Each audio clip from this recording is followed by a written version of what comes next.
Hey everybody, what is going on today? Welcome to the channel. Today we're going to go over stealing in MLB The Show 21. We're going to go over online versus offline play. We're going to cover some cards here and the types of cards you should and shouldn't use. We're going to talk about the attributes that actually matter for steals and what's going to get the job done for you so you get those stolen bases. And then I'm going to show you some examples at the end. So you guys do me a favor though, as always, man, make sure to smash that like button, subscribe to the channel, subscribe. All right, we are like 50 or so subscribers away from 2,000 on the channel, so I want to thank you guys so much. Make sure if you're not subscribed to hit that button. As soon as we hit 2,000 subscribers, we're filming the video. I'm taking a giant slingshot, and I'm launching my PS4 Pro. And then we're going to beat the crap out of it with a baseball bat. So if you guys want to see that, the sooner you want to see it, hit that subscribe button for me, all right? I appreciate it. You guys have been amazing. All right, let's get right to it, you guys. So online versus offline stealing. Let's talk about that real quick first, okay? All right, so offline stealing, if you guys watched yesterday's video, you know my whole thing about the unwritten rules of MLB The Show. We know we're not taking leadoffs, all right? That's not how you steal bases. First of all, it's just not. It's unnecessary. You don't have to take a leadoff to steal a base. It doesn't matter. It doesn't even help you at all, actually, in the game. In real life, yes. Not in the game, though, okay? So you guys check that video out, though, if you missed that. But yeah, so you don't need the leadoff at all. In offline play, there is no trick, by the way. Everybody thinks that there's some trick with like, I need to hit the trigger or I need to make him run manually on his own. Here's the thing. There is nothing that makes your runner run on his own other than himself, all right? Other than a specific attribute. We're going to talk about that in just a second, all right? But there's no trigger that you hit that makes him actually take off and run until the animation has like panned the camera back and given you the ability to base run. There's, you know, and you're going to get your jump before that ever happens. So we're talking about actually base running when that happens. But as far as steals go, there's nothing you can do with the trigger that's going to make yourself actually go. Some people think there is. It's coincidence that it happens when you hit it. It's not actually doing anything. I promise. Now, I've been a top 5 base stealer in ranked seasons for several years now in the world. So trust me, I know what I'm talking about on stolen bases, man. Well over several thousand stolen bases every year online. And it's kind of crazy, man. In offline play, what you want to do is you want to wait for 2 balls or 2 strikes in your count before you're going to steal a base. All right. There's no big trick, like I said, but in 2 balls or 2 strike counts, the pitcher offline will never pitch out. It's something that's in the game, in the coding, I guess. I don't know. But they will never pitch out. So you're not going to get picked off and thrown out trying to swipe second base doing that. You're not going to get caught in the rundown in between or something as well. So you don't have to worry about that ever when you're doing that with a 2 ball or 2 strike count. That's when I recommend. Obviously, 2 balls count is going to be the better count to steal on. You don't want to be stealing with 2 strikes if you don't have to, because then you might have to swing. So that's something to keep in mind there. But offline play, that is really the only trick, man. The big trick is just wait till you have 2 balls in a count and steal. All right. So online is a completely different animal. It's a completely different beast. All right. So when you're playing online, and it gets kind of crazy with this, you kind of have to pay attention to your tendencies of your opponent. All right. You got to pay attention to how they are playing when they are pitching out. Let's say maybe the first inning, you don't want to swipe any bags. You want to kind of play it by ear. You get a fast guy on first base. You want to see what types of pitches in the count and what the counts are that he will pitch out on or quick slide or quick step. And what that is when they hold down the button and they don't actually take the full wind up and like kick their leg up for the pitch, and they're just going to quick step it and make it a faster delivery to home plate. All right. So when they do that, you want to kind of pay attention and try to memorize what counts they did that in. That's not the counts that you want to steal on later in the game. All right. So you're kind of setting up your process and putting your situational kind of thinking cap on, man, and trying to play situational baseball with that. So that's how you want to address and approach stealing. All right. So let's talk about some cards real quick, and we're going to go over the types of cards that you want to use and that you don't want to use. And that's going to really, that's going to show you exactly the type of squad you want to build if you're looking to build a speed squad. Now, I've got a squad built right here. I don't recommend like taking this whole squad in. These are just variations and versions of cards that you can use to steal with, and some of them not. And I'm going to tell you about those too. So like I said, here's Kenny Lofton right here. We're not paying attention to these yellow numbers right here or the green. We're only going to pay attention to the blue on this one. The blue is going to be your speed is your first attribute, your steal attribute, and then your base running aggression attribute. And we're not going to spend much time on this Kenny Lofton card. He is 99s across the board. I don't need to say much about this card. You know it's good, okay? But what you want to look for, the main thing that matters as far as stealing goes online and offline, is not your speed attribute. It's not your base running aggression attribute either.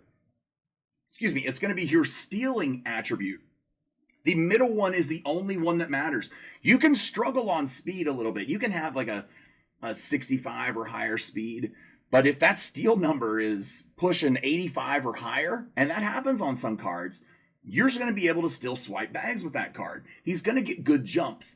What that steal number bases is your jump, your ability to get a good jump when stealing the bag. And that's all that matters in stealing bags, offline and online. That is literally the only thing that matters, all right?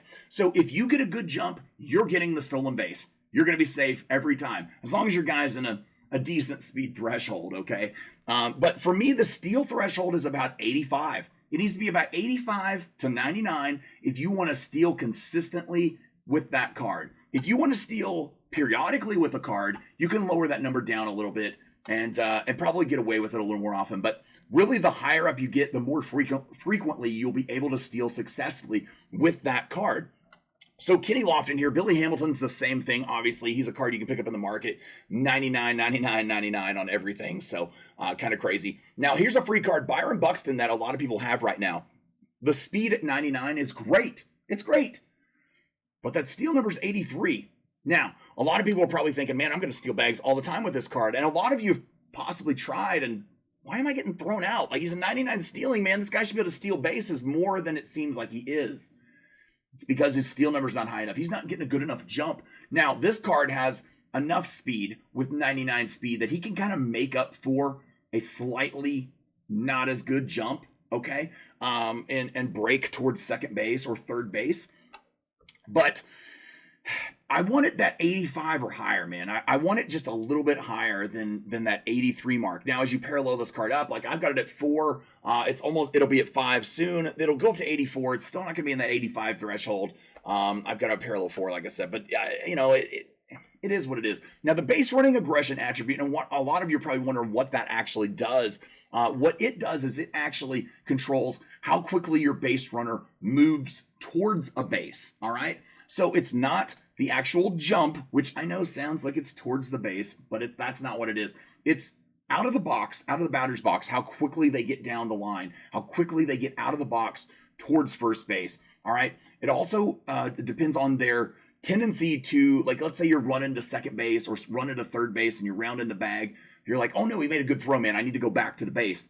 How quickly they can transition and turn to go back to the bag, or how quickly they can round a base and make a better corner on a base. That's going to be your base running aggression attribute. So it's not going to matter for stealing in the least, all right? So here's Buxton. We got the 99 Jackie Robinson right here. This is a great card that's going to be awesome for stealing, especially once it's fully paralleled too. I've got it at parallel 2 right now, and this one will be a 99 speed, and then he'll be 97 stealing once we're done with it. So this is going to be a great card for a lot of people all year. Here's a gold card that you can use that's awesome. 97, 97, 99, and you can get it to 99s across the board with this DGordon card. Very good kind of card right here. Tim LaCastro, a very underutilized card, man. But if you guys keep this on your bench or you need it in an event, you can use him as a pinch runner in events that you can use silver cards as well. 99 speed, 99 stealing, and 99 base running aggression. Insane kind of card right here. Trey Turner as well is a good one. For catchers, catchers aren't fast. I'm sorry, catchers just aren't fast. If you want to get like a BGO card later in the year that maybe has secondary catcher on it as a signature card or something like that, like last year, that's the only way you're going to be stealing bags with your catcher. I put Isaiah Kiner-Falefa on here. My favorite Ranger, 68 speed, 68 stealing. That's actually not bad for a catcher, but catcher is his secondary. He's a shortstop primarily this year. So here's a couple cards off the bench, and this is where we're going to talk about some cards that aren't as great as you might think they would be. Jimmy Rollins is good. Ricky Henderson, obviously good. Chipper Jones is a surprisingly good stealing card, and this is one where the attributes look a little different.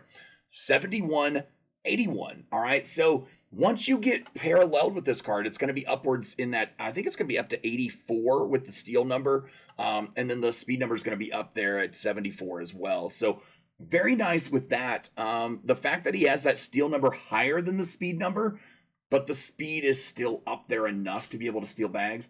I wouldn't recommend stealing all the time with a card like this, but you could get stolen bases, periodically with it. All right, and this is not saying, look, I'm not saying you got to have Chipper to do this with.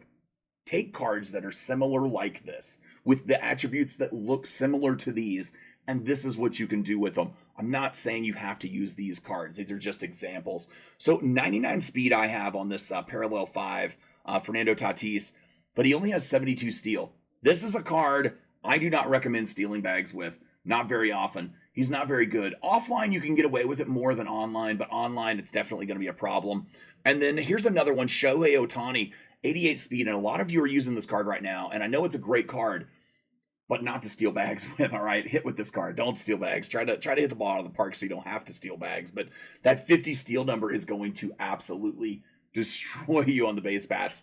You're going to lose a lot of runners. So don't run with that type of thing. So let's go look. I'm going to go into practice here at the end. We're going to show a few little practices and stuff. And we're going to go and show you guys exactly how I like to steal bags. And we'll do that 2-0 count and kind of show you what I mean about the jumps. All right. All right, you guys. So here we are in some custom practice right here. And we've got Ricky Henderson on first base. We've got a runner there that's 96 speed in this version of him. He's not 99. I don't know why. 99 stealing on him, obviously. So he's going to be able to steal some bags. So we've got a 2-0 count set up right here. We're going to keep repeating this play because I want to show you guys the difference in jumps. Now, like I said, a 99 stealing guy is going to be your most likely to get a great jump. It doesn't mean they're always going to get a great jump.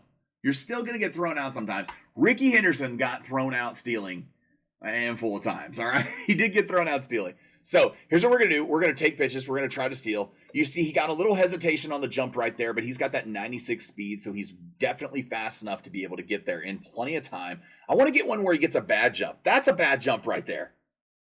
All right, it ended up being a bad throw, so the 99 speed still works out and helps you. But you can watch the jump over here, and you're looking like under his armpit, under Tony Gwynn's armpit right here. And we didn't steal now. I forgot to hit the button. That's what happened. All right, so let's hit it right here. We'll steal on this one. It's going to be up in this upper right corner. You can see him. Let's see if he gets a good one. That is a horrible jump. Did you see that? Look at that. Horrible jump. Even Ricky Henderson's thrown out. So it doesn't matter about how fast they are. Now watch this. Let's try to get a great jump and see if you can get a really good one here and take off. That's going to be a bad one again. Wow, look at this. Bad jumps from Ricky Henderson in custom practice. So that's exactly goes to prove my exact point, though, that you can get a horrible jump with a fast guy. Now look at that. That was an absolute perfect jump right there. And look how safe he was. He was to the bag in plenty of time. No issues. Now, if you notice, like I said earlier in the video, I'm doing these 2-0 counts because I didn't want to be able to have them pitching out on me while we're doing practice. I wanted to be able to show you guys these examples. These last two have been great jumps by Ricky over there. This one's not a good jump, man. He got a really slow jump again, and he's going to be thrown out. So, that's the moral of the story. Stealing. There's no trick. There's no secret trick to it. Do it often, and do it well, and do it smart. That's the best trick, man. The best trick is being smart about when to do it, how to do it, and how to be successful while doing it. Because if you pay attention to the counts, if you use guys with that high steal number, you're going to get a lot more stolen bases. Look, when you can take guys from your team and turn a single into a double or a triple every time they get on bases, you're going to score so many more runs, man. You're going to win way more games. So you're going to watch that win percentage go up and that record get better and better, get closer and closer to World Series. So I hope this video has helped y'all out. Y'all do me a favor, as always. Make sure to smash that like button. Subscribe to the channel. Subscribe. Close to 2,000. We're going to do that slingshot video. So you guys make sure to hit subscribe for me. And we'll get there pretty quick here in the next week, I think. So, but you guys have a great rest of your day. And we'll catch you on the next one. Thanks. Peace.